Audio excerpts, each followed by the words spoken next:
자, 여인두 의원님이 오늘 이 얘기를 좀 하겠다고 하셨는데 개인 블로그에다 목포 시내버스 예산 추가 지원 관련한 글을 올리셨어요. 이게 구체적으로 어떤 내용입니까? 네, 그 시의회에 당부하는 내용이었는데요. 네네.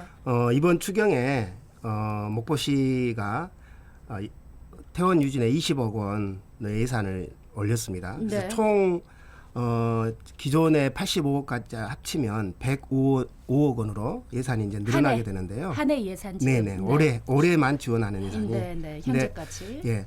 그 이번에 목포시가 한국산업관계연구원에 그 의뢰한 영역이 있어요. 네. 그 영역 결과 작년에 그 목포 시내버스의 적자가 한 107억 정도 난다 그래요. 네. 예. 근데 아시다시피 작년 버스 환경보다 올해 버스 환경이 좀 더 좋아졌다 네. 그래요. 왜냐하면 작년에는 워낙 그 다 차단을 해버렸는데 올해는 이제 그 많이 좀 풀어져서 방역을 하면서 네네, 지금 그렇죠. 단계별로 조정을 하고 네네. 있으니까요. 근데 물론 뭐 그 예년에 비하면 훨씬 더 어렵죠. 어렵지만 네. 작년 기준으로 보면 그런데 올해 만약에 105억을 지원해 준다면 적자 100%를 다 지원해 주는 완전히 적자를 보전해주고 있는 상황이다. 목포시가 예산으로. 네네. 그렇죠. 그런데 혈세로. 네, 예. 그런데 문제는 지금 버스 회사가 자구책을 공론화위원회나 목포시가 요구하는데 자구책을 전혀 내놓지 않고 있어요. 예를 들면 대표이사의 연봉이 2억 원인데 네. 이것에 대해서 자구책을 좀 마련해 달라라고 했더니 그 돈은 생활급이기 때문에 한 푼도 줄일 수 없다라고 이야기를 합니다. 네.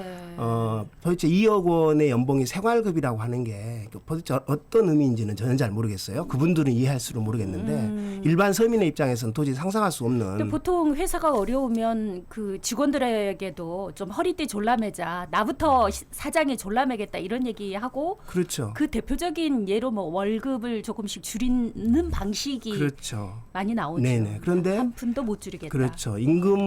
노동자들의 임금은 체불하면서 그런 방식으로 자꾸 접근을 하고 있고, 그리고 이제 주요하게 퇴원 유진 이야기하면 나오는 이야기가 CNC 가스 충전소 문제 네, 하고 차고지 문제, 공업사 문제, 소위 말하는 퇴원 유진의 자회사격인 이 회사를 어떻게 할 거냐라고 하는 것이거든요. 예. 지금 보니까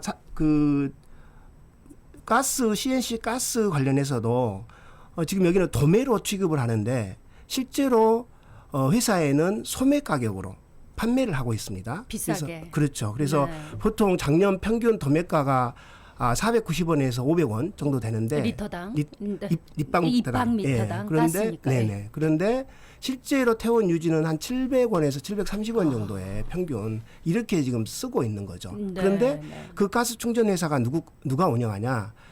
특수 관계인, 다시 말하면 가족이 운영합니다. 대표이사에.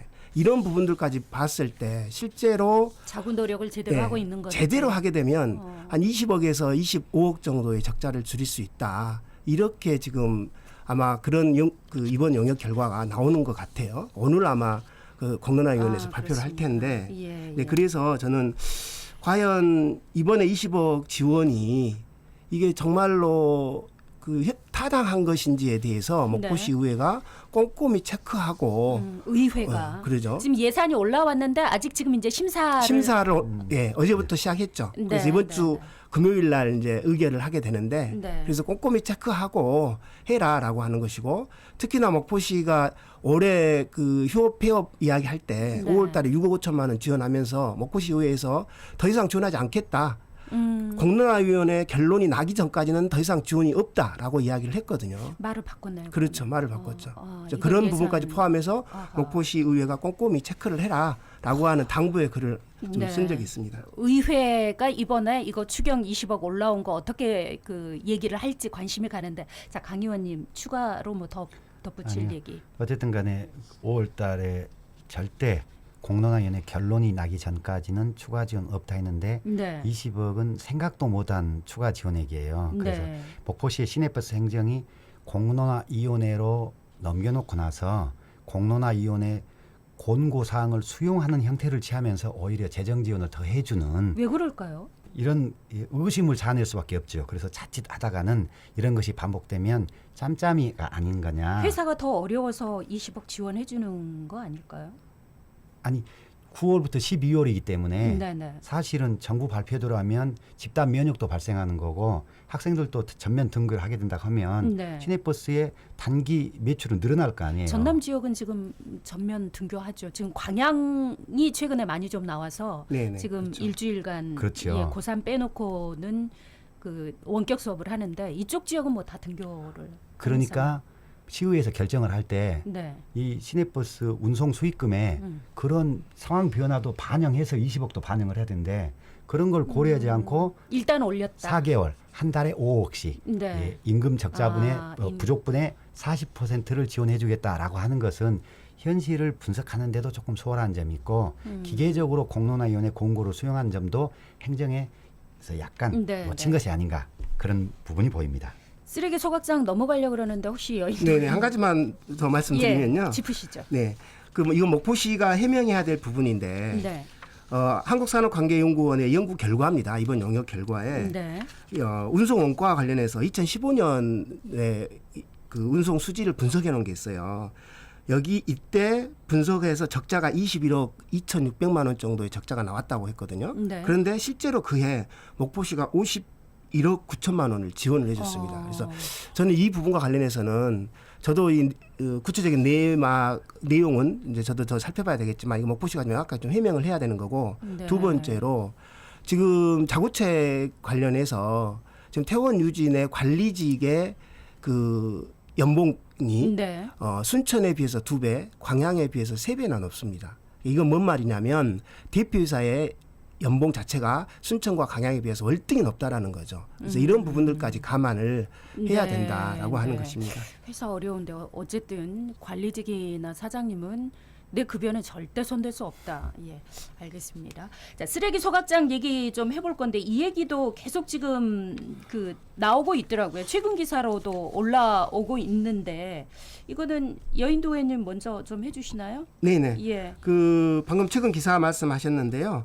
9월 2일 아마 우선 협상 대상자와 협상 과정을 한다고 발표를 했어요. 그래서 현재 협상이 기존에 지금 쓰레기 소각장에 838억 원의 그 우선 협상 대상자가 지정이 됐잖아요. 네. 그런데 140억 원이 넘는 사업비를 좀 올렸어요. 그래서 979억 원의 네, 사업비를 좀 올려서 이와 관련해서 협상을 하는 거고 더불어서 총 사업비는 그렇고 20년간 운영비가 1,200억 원에서 7억 6천만 원 정도 더 증액이 됐습니다. 그래서 1,200억에서 1,207억 정도 돼 있고 사용료가 문제는 사용료인데 사용료가 톤당 11만 3,626원의 사용료를 하기로 애초에 지정할 때는 했는데 엊그저께 협상 과정에서 어떻게 결론은 났는지는 모르겠지만 기본적인 안이 톤당 12만 원 그래서 톤당 6,500원이 증가가 됐습니다. 그래서 1년으로 계산해 보니까 1년에 5억 원 이상이 그 톤당 사용료로 증액이 됐다. 220톤을 기준으로 봤을 때 이렇게 됐던 거고 사실상 쓰레기 소각장은 애초부터 불분명한 사업 진행 과정이라든가 절차상의 불법 논란이 있었고 그리고 스토커 방식이 과연 비용에 비해서 환경오염을 방지하는 데 실효성이 있느냐라는 네. 논란도 있었고 잠깐만요. 네네. 자, 목포시 쓰레기 소각장이 지금 대양동의 쓰레기 매립장이 98% 포화 상태다. 그러니까 와 98%면 거의 다 찼네. 그런데 쓰레기 소각장이 그래서 이제 매립할 수 있는 장소가 네네. 없다 보니까 네. 소각장을 세우자 그래서 목포시가 그렇습니다. 추진을 네네, 해왔던 맞습니다. 네. 거잖아요. 네네. 근데 그래서 민간 자본을 유치해서 소각장을 네, 세우는 맞습니다. 네네. 네네. 이게 이제 민자가 한 480억, 국비가 한 350억. 그래서 네네. 이제 839억 정도 얘기가 나왔는데 그 사이에 140억이 네네. 더 더 필요하다. 그렇죠. 그래서 979억 원이고 방금 98% 포화 상태라고 했는데 실제로 목포시가 위생 매립장. 앞으로 12년간은 더 사용할 수 있다라고 이야기를 왜 했습니다. 그 이야기는 근데 보도에 전혀 안 나오더라고요. 위생 매립장을 다시 재정비해서 네네. 쓰레기를 그 걸러낸 거잖아요. 네네. 그런 작업들을 하고 있는 거죠. 네네. 지금. 그 영역을 하고 있고 그 영역 결과 앞으로 12년 더 사용할 수 있다. 그래서 이후에도 이야기가 되겠지만 쓰레기 소각장을 짓는 데 있어서 방금 제가 말씀드리다가 이제 중단됐는데 여러 가지 진행 과정에서 문제점들이 있고 논란이 되고 있지 않습니까? 이런 부분에 대한 소통을 명확하게 이 논란들을 종식시키고 네, 네. 들어가도 사업을 시작해도 충분하다. 저는 이런 말씀을 드리려고 하는 거고요. 네, 네. 어쨌든 지난 1일에 목포시 의회에 목포시가 우선 협상 대상자 협상 진행 상황을 의원들한테 보고를 했다고 하더라고요. 여기 이제 나오면서 최용림 의원도 목포시의 소각장 증액 요구 졸속이다, 뭐 졸속이다 이렇게 이제 얘기를 하기는 했던데 일단 생활 쓰레기 위생 매립장이 앞으로 10년 이상 더 쓸 수 있다면 소각장 설치를 이렇게 급하게 계속 추진해야 될 이유가 있을까? 좀 제가 더 보기에는 전혀 없다고 투명하게 좀 보고요. 해야 되지 않을까라는 생각이 들긴 네네. 하는데 사업비는 계속 늘어나고 있고 네네. 뭔가 이게 좀 복잡하긴 합니다. 톤당 뭐 처리 비용이 얼마가 올랐네 이렇게 얘기를 하니까 듣는 분들은 조금 머리가 아픈데 저기 강 의원님이 여기서 좀 정리를 한번 해주시죠. 예, 현재 이 쓰레기 소각장 추진 경과가 올 2월 달에 우선 협상 대상자로 H사가 지정이 됐어요. 네네. 그래서 올 8월 24일 날 지난달 8월 24일까지 이 H사하고 실시 협약 및 사업자 지정을 하도록 약조가 돼 있는 거거든요. 네. 일정이 공식 일정이 그거였는데 실시 협약을 못 했어요. 그리고 내년 1월 24일까지 6개월간 실시 협약 및 사업자 지정을 연장을 했어요. 네. 그러니까 내적인 문제가 있다는 뜻이잖아요. 연장을 했군요. 사업자 지정을 아직은 안 했군요. 그렇죠. 네. 그래서 내년 1월 24일 직전 이전에 실시 협약 및 사업자 지정을 하고 내년 가을쯤에 착공을 해서 2024년 12월에 준공을 하겠다는 게 시가 개략적으로 밝히고 있는 일정입니다. 그런데 가장 중요한 게 우선 협상 대상자 선정까지 그렇게 거침없이 달리다가 네.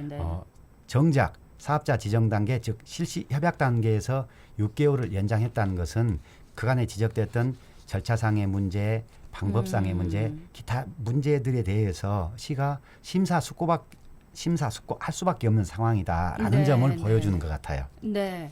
그리고 이게 이제 나주 SRF 가동 여부하고 이제 목포시의 쓰레기 소각장 설치 문제도 변화가 있을 수 있다. 고민을 네네. 해볼 지점이 있다 이런 얘기가 나오는데 네. 그러니까 나주의 SRF 가동 여부하고 목포시 쓰레기 소각장은 어떤 연관성이 있나요? 지금 나주 SRF 열병합 발전소가 올해 정도로 이제 결정이 날 것 같아요. 네. 이게 가동할지 안 할지. 근데 현재 뭐 분위기로는 가동하는 쪽으로 좀 가고 있는 것 같은데 물론 네. 나주 시민들이 지금 강하게 반대를 하고 있어요. 여러 가지 환경 문제라든가 이런 부분들이 있기 때문에.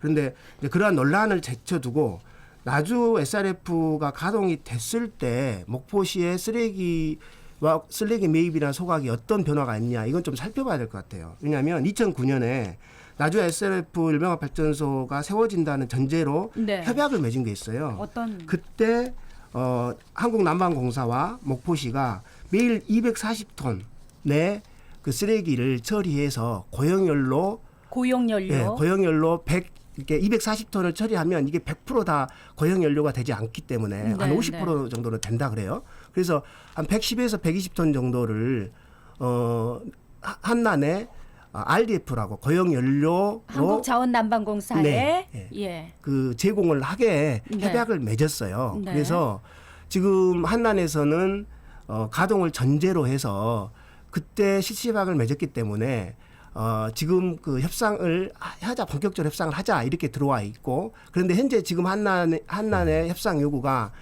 약간 이제 언론 플레이성이 있기 때문에 목포시는 일단 스톱을 최근에 네 그렇죠 스톱을 한 거예요. 근데 저는 이건 뭐 나주가 잘했다고 워낙 예. 시민들이 반발하고 있으니까 그렇죠. 이건 잘했다고 보는데 예. 어찌 됐든 이후에 그 나주 SRF가 가동됐을 때 목포시는 어떻게 해야 되겠습니까? 우리 전처리 시설이 그렇죠. 있죠. 네, 전처리 시설 고용 연료를 만들 수 있도록 네, 하는 그렇습니다. 처리 시설도 지금 만들어 놓고 2016년도에 완공을 시장 해가지고 시절에 그렇죠. 만들어 놓고 전혀 지금 못 쓰고 있는 거죠. 그렇죠. 2016년에 그것도 그것도 있어요. 389억인가 들여서 예. 만들었습니다. 압축할 수 있는 그렇죠. 시민 예. 혈세 210억이나 들어갔거든요. 근데 그것도 지금 전혀 못 사실 쓰고 그걸 무용지물이죠. 만든 이유가 강연. 나주 SRF 즉 열병합 발전소에 네. 고용 연료를 납품하기 위해서 만들어 놓은 그렇죠. 거예요. 그러니까 다 멈춘 거예요 지금. 근데 그게 공중으로 뜬 거죠. 네. 국민과 네. 시민의 혈세. 그러고 또 상당 소각장 설치한다고. 그리고 또 소각장을 설치하겠다는 거예요. 그렇기 때문에 복잡하네. 좀 소각장 정책이 네. 표류하는 소각장 정책이다라고 할 수밖에 없는 거고 나주 열병합 발전소가 여러 가지 문제로 지금 현재는 고용 연료에 담긴 뭐 습도가 너무 높다든가 또는 납입 검출량이 많다든가 해서 가동 중단을 요구하고 있는 상황인데 만일 가동된다고 하면 하루에 440톤의 물량이 투입돼야 됩니다. 그럼 소각장을 우리가 굳이 만들 필요가 없는 거죠. 그렇죠. 그 문제가 나올 수 있는 겁니다. 네. 그렇습니다. 여기까지 오늘 두 분 의견 짚어놓고 다음 시간 또 준비를 해야겠습니다. 시간이 좀 빨리 흘러갔는데요. 강성희 전 전남도 의원, 여인도 전 목포시 의원 두 분 말씀이었습니다. 고맙습니다. 감사합니다. 네, 감사합니다. 감사합니다.